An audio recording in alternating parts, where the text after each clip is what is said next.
Hello everyone and welcome back to the X-Ring. I hope you're doing well today. I hope you guys enjoyed the footage from the Surefire RC4 and the ICAR rifle out at Hat Creek in Riggins, Idaho.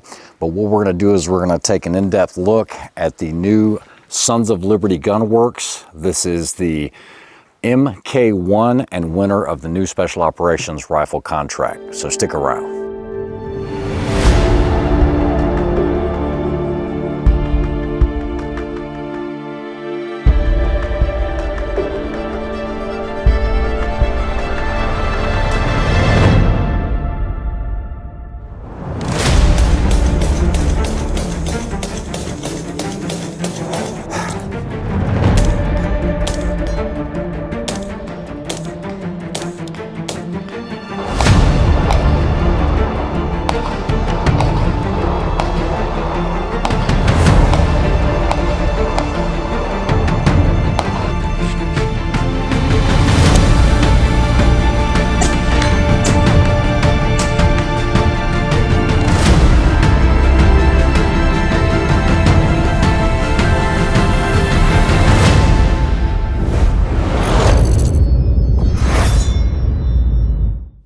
All right, so in full disclosure, up until about 2 years ago when I was able to go out to Texas and meet up with Mike Milhoski and then Brian Cook over at BC Precision Ballistics, I had never had any experience with these Sons of Liberty Gunworks rifles firsthand.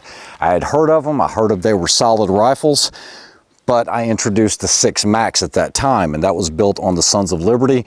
This was the broadsword, and guys, this rifle has been phenomenal for me. Won a ton of matches with it, DMR style matches, and the rifle just runs. That's when I started noticing how well built these Sons of Liberty Gunworks rifles are. So this year I stopped by the booth over at Sons of Liberty, saw some really good friends there, Scott Peterson and Sean Murphy, and talked to them about the Sons of Liberty Gunworks, and they introduced me to the new MK1. Now, I didn't know what this was. I didn't know what they had done to make it such a great rifle, but when I picked it up in my hand, it just had a different feel for it. Now, before we get into the review of this, what makes a fighting rifle? What is a fighting rifle? In my opinion, it's what you have in your hand when the fight breaks out, right? But let's talk about the price point of some of these fighting rifles, or what I consider combat or duty-ready rifles, and let's take a look at them. All right, so in my opinion, the definition of a true fighting rifle is something that without a doubt you have the ultimate confidence in the ability to be able to run it hard without any failures or malfunctions. That means that you've trained with it, you've practiced with it, you've shot hundreds or thousands of rounds out of it during training, and you know that if the time arises, that is going to be the most reliable thing that you can get at the time. One of the #1 rifles is probably going to be a Daniel Defense Mark 18. This has always been one of my favorite rifles. I think it's what you would call a true fighting rifle. Tons of real-world experience with the Mark 18, using it for work, using it for everything else. Yeah, it can get a little crazy when you start putting all this stuff on it and you have wires on it and lights and everything else, but will do everything that you need it to do, whether it's daytime or nighttime use, whether you're using nods. That, in my opinion, is a true fighting rifle, and I think Daniel Defense absolutely deserves recognition when it comes to that.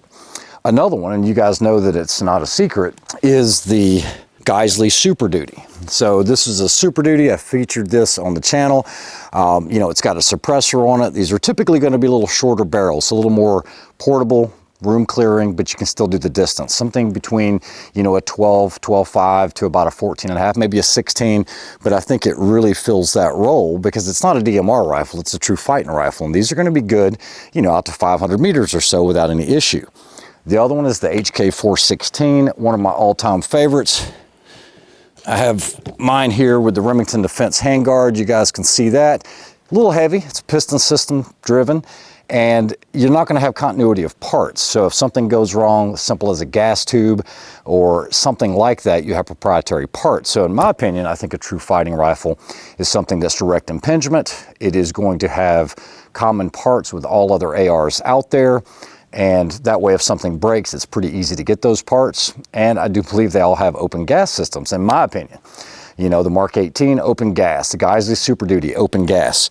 When you look at, like, let's say the Cobalt, the CK Pro, I think this is another one. This one's really more of a DMR setup. Longer barrel, just have a red dot with a thermal on it. But Cobalt, the guys over at Cobalt Kinetics have done a great job the way that they've kind of blended everything here between the handguard.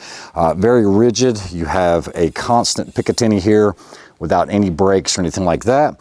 And I think it's a great option. I've shot these for many, many years. But another one, and the reason I'm going to mention this, guys, is because I believe a lot of these fighting rifles are starting to see the A5 buffer system. This is a Veltor built rifle. It's a complete Veltor setup. This is actually one that I won from Snipers Unknown. This was the actual trophy. You know, serial numbered from that and the date and everything else. But guys, this thing is super, super reliable. This is actually the rifle that I shot when I won nationals in the exact same setup, except for this. I had a dot on it. All right, so another thing that's going to be true about all these rifles is they're all going to be over about $2,200, somewhere between $2,200 to about $3,200. And yes, I realize that you can put together a really good AR for less than that, probably about $2,000, maybe $1,800. But this is built by companies that have employees that are building it, that are basically building it, or subbing out parts from the ground up and giving you the warranty that they do. So what we're going to do is we're going to talk about this Sons of Liberty. We're going to start at the back and work our way to the front. I will tell you, this is my rifle. This is not the factory stock that it comes with. I did replace this stock. I do like this stock a little bit better, just my personal preference. But moving up from there, you've got an A5 buffer system. Now, one of the things that you would notice about most of my rifles is, because I do not like adjustable gas blocks, I like full open gas blocks, is I just think it's better just to tune it on the back end. I don't have to worry about carbon buildup or anything else. Now, I know there's some really, really good adjustable gas block companies out there like Rifle Speed, Superlative, and all of those. I've just had issues in the past, and I'm one of those guys, if it's not broke, don't fix it. I just believe that a true fighting rifle should be an open gas system. You adjust it on the back end, and the A5 system that Veltor came out with, it's just so easy to do that, just changing the different weight of the buffers, and just makes it a whole lot better. So this does have the A5 buffer. You'll also notice a reinforced castle nut. It's actually thicker than most castle nuts. It is going to be staked, properly staked, so it doesn't start to loosen up on you. You do have a QD point on the back side of the plate here. And then moving over to the grip, you do have a B5 grip on it, but now we want to talk about this upper and lower.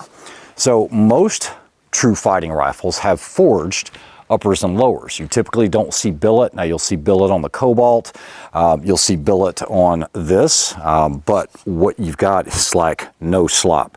It has just the slightest little bit, but it is so minimal, you can definitely tell that there was a lot of quality in the fit and fitment of this. Now, moving forward, you're going to notice that it is not an ambi rifle, okay? So I don't care if it's ambi or not. I have a lot of ambi ARs, but it all seems that some guys, you've got to push down on the ambi, you're pressing in on the ambi, whether it's a LWRC or whether maybe it's a Surefire ICAR. There's so many different operating systems where guys are trying to go into ambi controls, and I know it's great, especially because you're going to have left-handed operators. It's not that big of a deal for me. I can use either system, but typically, even in a competition, I'm always reverting back to the old way and just doing it the old style, so it wasn't that big of a deal to me. This is not an ambi controlled rifle. While you have an ambi selector, you do not have an ambi magazine release, or do you have an ambi bolt release on the right-hand side. On the dust cover here, it is marked with 5.56. I typically don't do that, but I know why they did it, and that's just so that you don't mistakenly put a different caliber like 300 Blackout in there or something like that. I do like how they also moved this forward assist a little closer towards the front. On a lot of rifles, especially some of these billet offerings, you might not see a forward assist, but I can guarantee you, before you do something for real, and I don't mean just a competition, but before you kick a door down or anything else, you're going to do a press check. You're going to press that button to make sure that you're in battery and that you're not hanging there loose out of battery, and you're going to press it just to make sure. So I do like a forward assist on there. They've moved this forward so it's a lot easier to reach instead of getting the thumb back here, and it does have a charging handle. This is actually going to be the Sons of Liberty Gunworks. It is an ambi charging handle, and I believe it works well. It's very similar to the Radian, if not made by Radian. Now, what you're going to notice is this fencing. You've got high fencing on the bolt release as well as the magazine release. One of the biggest things is when you're running full kit and you've got a rig on and your mags and everything else, is this stuff tends to get hung up. It's one of the things that I don't really care for on the Geisley bolt release because it's got a little finger that sticks out and it is easy to get a strap underneath there or get it caught up when you're pulling it like this if you had something loose on the vest. So I like how they did that with the fencing. I like the larger bolt releases. The magazine release, I kind of wish it had a bigger magazine release like the Veltor. I actually love that. I don't hit it inadvertently. I know where it's at. It's a large button, easy to hit for reloads, just works well. Another thing about the dust cover here is they don't have the standard little C-clip that goes in front to hold this dust cover. You can actually do this. You'll see it along the whole back side here where you can remove it from the rear without having to take the handguard off. Now, on the selector, it is made by Badger Ordnance. Actually, it's a really nice one. It is extremely smooth. You can do a 90-degree throw or a 45, or I'm actually getting ready to order one because this is getting ready to be a select fire. That's what I'm going to do to it. And so the Badger works great. It does have the red marking on here, but that was actually a request from the unit to be able to have that, just a visual marking to see where it was at. But this Badger ambidextrous selector is actually really nice. Now on the trigger, it does come factory with the Liberty trigger. This is a 2-stage trigger and it is super smooth. This thing breaks in somewhere around 3.5 pounds.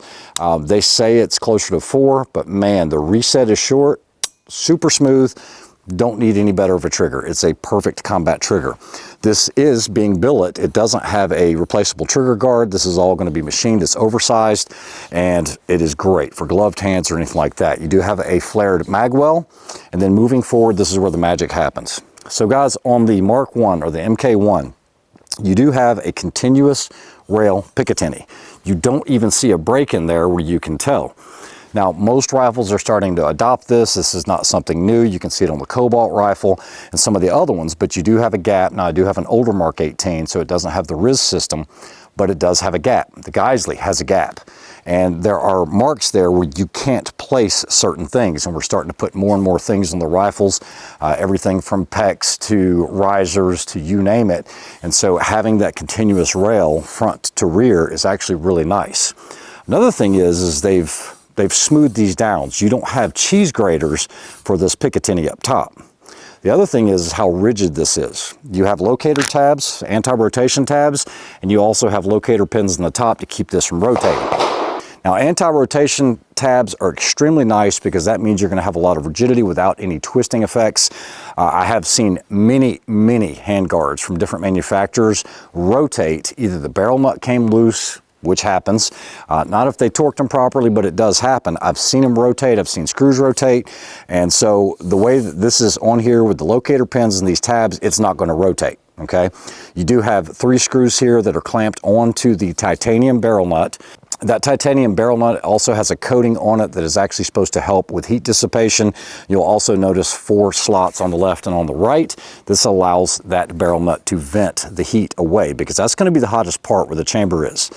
I also know that, you know, there is that big push. Guys, I keep mentioning this, but you guys don't know how much there is a push right now for high pressure cartridges, and I think getting that heat away from this area is a big thing. So when it comes to the bolt carrier and the bolt group, this BCG is actually coated with MP3, so is the inside of the upper. So this makes it super smooth, super lubricant under normal operating conditions. Now, this was made to be run with a suppressor. Typically, it'll come with a Huxworks flash hider on here. For the Huxworks suppressor, I'm just running the B&T with a direct thread. This is the Print XH, the SC model. Works well. Like I said, it's a little bit louder, but it does what it needs to do, and you get no overgassing or anything like that. Now, moving forwards, this is a 3-groove polygonal rifling barrel. There are 2 different options. You can get it in 416R, which is a stainless, which is what I requested because I want something that's more precision based, and typically you'll see that out of a stainless barrel. Or you could get the other one that it's hammer forged chrome line, and I think that is machine gun steel, but this is the one that I preferred. Their gas block is a full open system. This is a mid-length system, and you'll also notice venting along the top of the rails here. But another thing you're going to notice is a place, it's called a wire channel. And so when you start putting PEX and you start putting actuators, lights, things like that, it gives you a way to put it in there. Now, I know it sounds really simple, but the texturing that they have laser engraved on this handguard is a huge benefit. I don't know why other manufacturers have not thought of this. I do know that it takes a long time to laser engrave this much of a surface. You do have a 7-panel M-LOK rail, but guys, one of the biggest things is when your hands are wet or you've got gloves on or you're in mud, a lot of people will grab a rifle like this. I mean, it's the first thing you do when you pick it up. And with all other rifles, it just kind of slides out of your hand. This has the perfect amount of texture. I mean, if I could do this on all my rifles, I would. And originally they were going to do that for the civilian market, but they decided to do it, and I think that's a huge plus on their end doing that. That makes a huge difference. The texturing's nice, it's not too much, and even if I put an Arco on here, I'm still going to be able to grip it. So much so that even on the broadsword and 6 Max, guys, I ended up putting rail scales on that, like the VZ grips, just so I could have the extra grip, so when I pick up the rifle or I'm moving it, I have that tactile feel on it. So, enough talking. That's everything about the rifle, and congratulations to Sons of Liberty Gun Works for winning that special operations contract. I know that those contracts can take a long time because I won one myself for a product, and you know, it was in military trials for 9 months. I don't know how long this took, but they beat out like 9 other manufacturers for that contract. It is a very well balanced rifle. Now, typically I wouldn't be running a 3-18 on here, but I want to check it for 0. I want to see how it groups with this 3P polygonal rifling on this 416R barrel. I do have some Black Hills, which typically that's minute ammo. Guys, on a fighting rifle, as long as it can hold, you know, 2 or 3 minutes, you're usually pretty good, but I'm hoping to do less than a minute. So what I'm gonna do is I'm gonna put a target out there. I've got some Black Arc, I've got some 69 grain Defender, and I also have some Black Hills tipped Match King, not the true Mark 262, but it'll be close enough. We're gonna leave the can on there, we're gonna check it for 0, see how it groups, and hopefully everything stays under 2 minutes. So let's get it started. All right, so I have a slew of different ammunition out here. What we'll do is we'll just do 5 shots group. We'll get this thing a little bit hot because I don't have a suppressor cover and it's really cold out here today, so I'm gonna have problems with the Mirage, I'm sure. But just keep in mind that typically Black Hills like this doesn't hold better than about a 2-inch group. At least that's what I've seen. So we'll start with that. Then we're gonna go with Black Arc 77 grain. Then I have some Federal. Then I have some Hornady Supermatch. We'll just see how it does. These will be first shots out of the rifle other than me zeroing it. I took 2 shots just to make sure it was close. So remember, we're looking for group, not necessarily for how close it is to the center. I am using an 18 power scope rather than doing it with something that's really small. So we're gonna go top left, and here we go.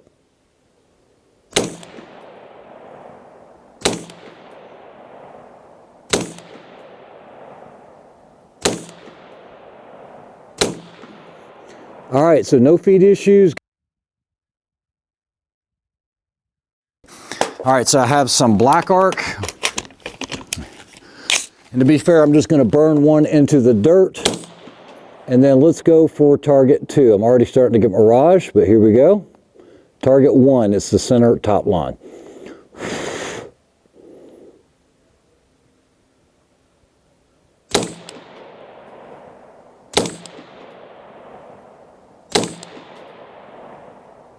Getting Mirage, hold on guys.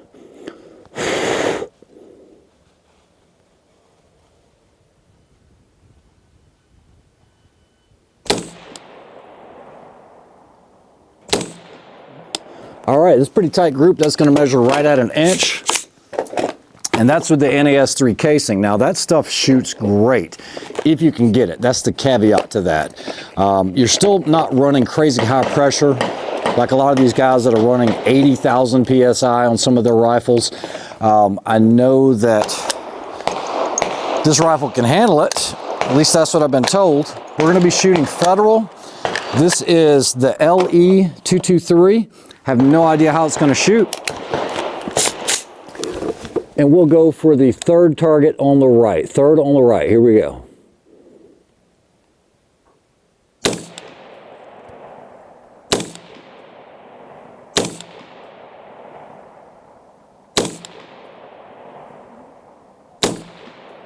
Holy crap, that shoots that pretty good. That's going to definitely be under a minute. That's 77 grain. That's the Sierra Match King Boattail Hollow Point. Because I've heard a lot of questions about this 3-groove polygonal rifling, and I've played with some of that before in the past. This is many years ago, so it's not something that's brand new, but apparently it works and works really well, and that's what I'm seeing here. Like I said, guys, I didn't do any break-in or anything. It literally had 2 shots before this video.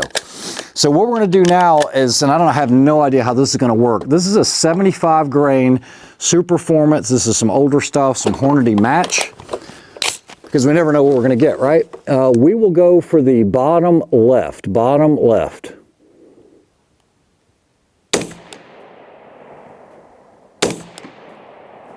Probably should have burned one first.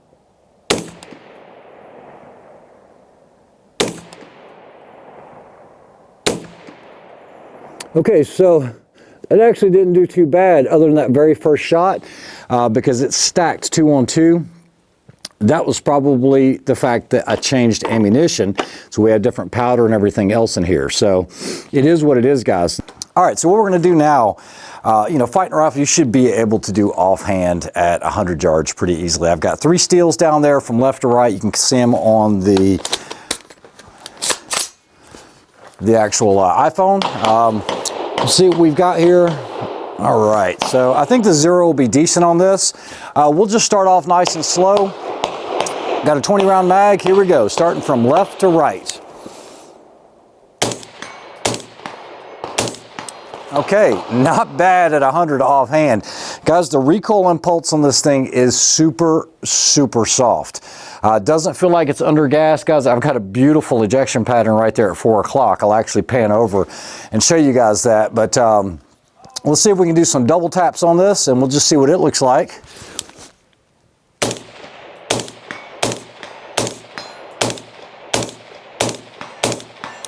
All right, we'll go out to 200. A couple misses there, but that's all right. Trying to do this in a hurry. All right, so what we're gonna do now is I'm just gonna go over to 200. We'll see if it gets some rounds on that thing offhand. Remember, we're still using that 55 grain PMC. I'm just gonna hold a little bit high on the target. So here we go. I'll do 100, then 200. All right, and go. Impact. 200.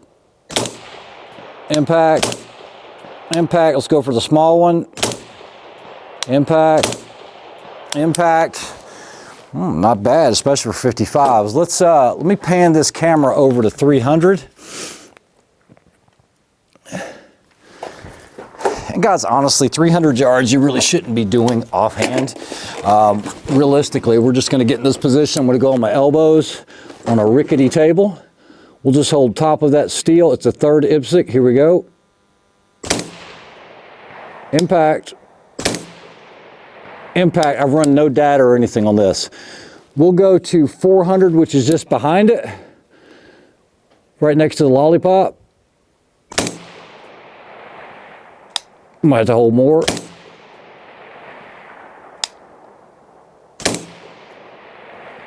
Impact. Impact. All right, now let's see if we can go 500. Guys, remember, we're just shooting.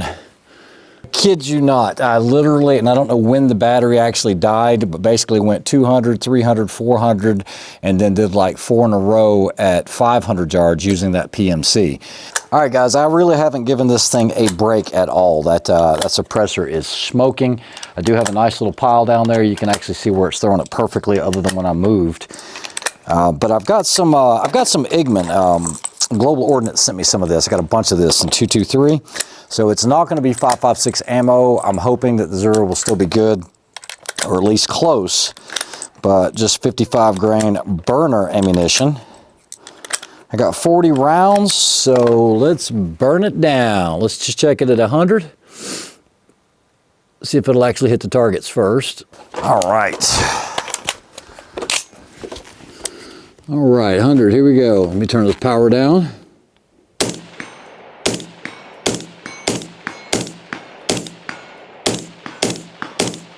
It's not bad for 100. Let's go to 200. Let me move the camera over. All right, 200, big man steel. Let's see if it hits first. Oh, that's a hit. Let's go to the small one to the right.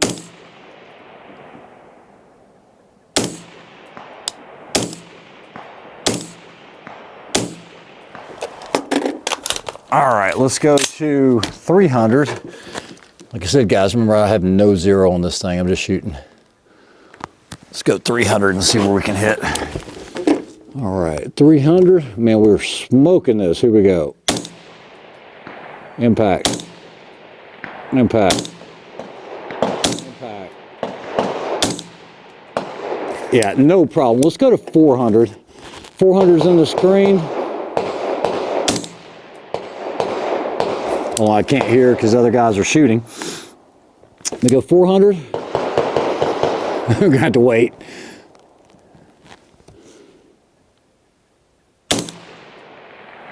Impact.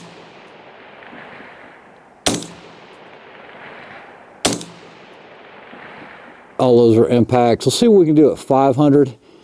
Let's see if anything shows up. We move the camera.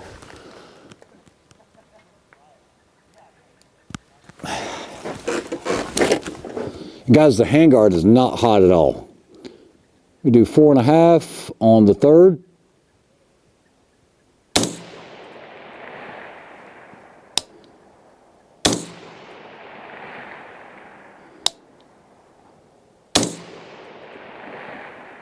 I got no sight on it.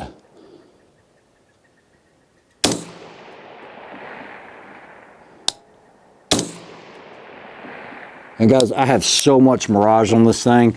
Let's just go ahead and, you know what? We're gonna leave this in here. We're gonna leave it hot. Let me go ahead and put some more rounds in here and we'll just burn it down. Guys, another thing about Sons of Liberty Gun Works, they have an unconditional warranty on their stuff. If you're ever involved in something, they'll replace the rifle or give you a loaner. So if you're a department, they'll send you one out. If you burn the barrel out, they do a free replacement barrel.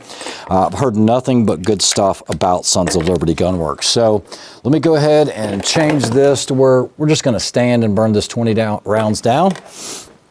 We'll turn that off and move it over to 100. All right, so, all right, we are good to go. And guys, this is not hot at all, like whatsoever. All right, here we go. We'll go 100 yards.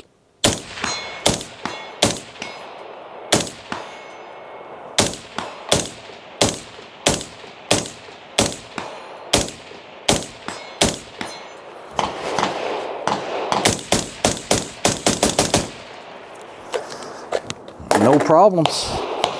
Like I said, it runs super, super well. Really soft recoil impulse.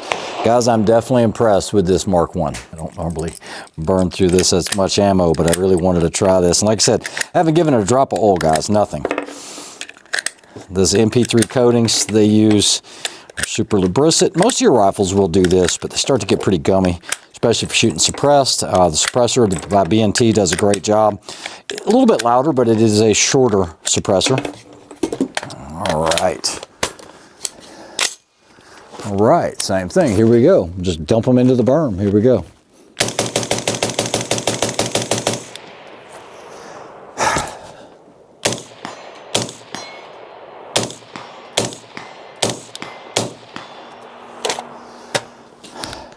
What else can I do? Like I said, guys, it runs. It's not getting hot. Guys, if I were doing this with my Mark 18, it would be crazy, crazy hot right now in this area, as well as some of the other ones. But no, not getting any heat whatsoever. Like I said, I can keep my hands here without a problem. I wouldn't want to grab the can. I'm sure that can, you could probably set off something pretty easily with that. All right, so what are my thoughts on the Sons of Liberty Gun Works? Guys, this thing ran flawlessly, just like I expected it to.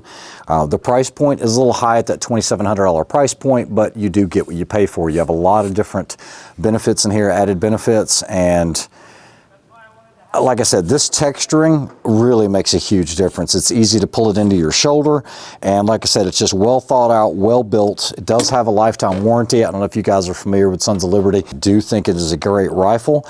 I am really impressed. Guys, look at that. you know, I just shot all of this ammo pretty quickly in just short order, and there is no heat here whatsoever. I mean, I can continue to hold this. So I do give this a glowing endorsement. I do like this rifle. I am going to be shooting the Team DMR. I'll be using the Sons of Liberty Gun Works, the broadsword and 6 Max. For you, those of you guys that are waiting on 6 Max, that ammo is coming. They just landed a deal, I believe, with I think Starline's going to start doing the brass form, and that should be hitting in the next week or two. So for those that don't have ammo, just be a little patient. I'm still a firm believer in that 6 Max. But guys, I appreciate you guys watching the channel. And those that watch it, like I said, this is a pretty impressive rifle. The fit and finish is great, and I hope you guys have a great week. We'll talk to you soon. Have a good one.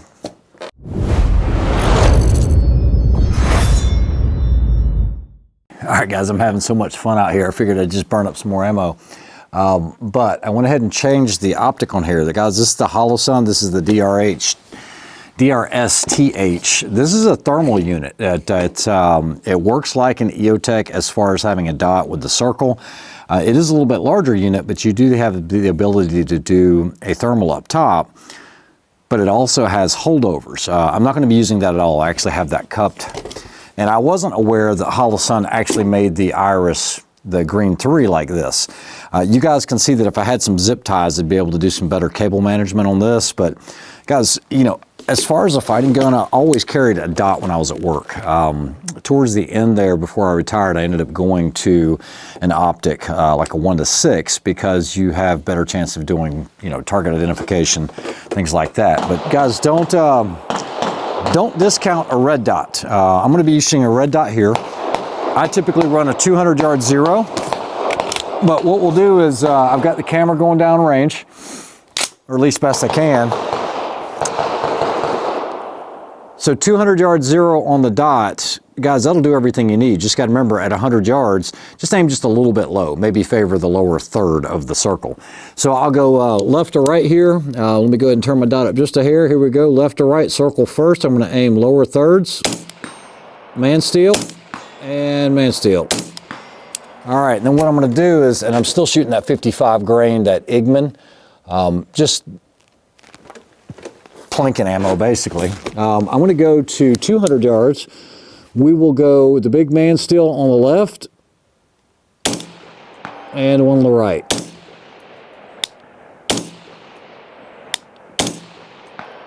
Okay, so I got to hold just a little bit right edge. So what I'm going to do is I'm going to go to the circle at 250. It's a 10-inch circle. Impact. Now what I'm going to do is I will go, now that I got to hold a little bit right edge, I'm going to go down range to the 300. So on the left side there, it looks like a little cross. Bottom left, I'm just going to hold top of the head on this. Impact. Now we're going to go to the right of that one. That's at 350. Impact. Now we're going to go 400. I'm going to hold top of the head.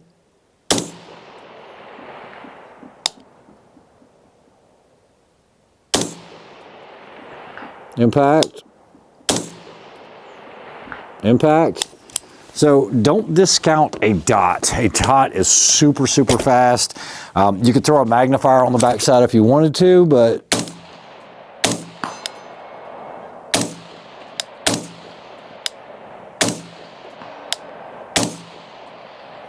and 300. Yeah, guys, it actually works well. I'm going to start giving Holosun some love because, you know, they're offering either of this. You can get this pointer here. So this is visible, green as well as IR, and it's at $900. So a lot cheaper than the PEC that I'm running on the Mark 18, but it will do what you need it to do. And like I said, I would need to have some zip ties to hold this rail in, but you've got a remote switch. It'll do everything you need. You don't always have to spend, you know, $3,000 on a PEC or whatever. But I do like dots. I do believe they have their place, and yeah, I'm a big fan of them. This one right here is actually pretty cool. I'll do a full review on this DRS thermal. It's not anything that's new. It's been out for about 2 years. I remember when they debuted it at SHOT Show. It works well, and if you're looking for something, you know, under that $1,500 price point that is just, you know, primarily a red dot. I mean, guys, you can cover up your lenses. I think for patrol use, this would actually be pretty beneficial because you still have all the functions of the dot, But let's say you got into a place that you just needed to scan the wood line or something for a thermal signature, you could at least do that, especially as a patrol officer. This might be able to do that. Now, it's not going to be like a full-on thermal where you're picking up images at 500-600 yards, but it would still be better than your naked eye if you didn't have any type of illumination or give your position away. So hopefully you guys enjoyed that review of the Mark I. I'm having so much fun with it, I just couldn't put it up. I have literally shot almost every bit of ammo that I've got. I've got a little bit laying around here, but yeah, just it shoots. I like it when I get a rifle that just shoots this soft, and why not, right? Let me go ahead and finish off a couple more rounds here. Get the loose stragglers that are on the table. And we'll go 200. Yeah, we'll go 200. I'll do some kind of modified kneeling like this. Gotta open the dot. Actually, you don't have to. You could actually cover that up and you'd still be able to hit.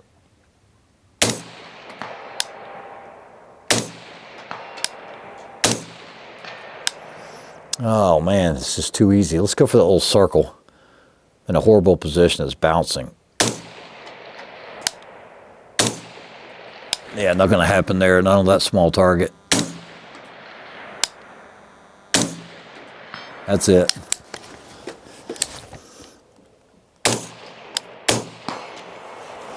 Just a lot of fun. Sons of Liberty Gun Works, MK1. Here's all this ammo that we shot up, and if you look over here, 4 o'clock, I mean, there's nothing forward of that. Look at all that brass there. I mean, it's all in a nice little pile. This is when I stood up. And if you look, we are at the 4 o'clock position for that rifle. So not over gas, works perfectly using something like a Huxworks or that B&T in this case. Guys, it does have a 5H24, so you are gonna have to be aware of that because there's not a ton of 5H24 for 5.56 out there. I do like the 5H24, I think it's more robust.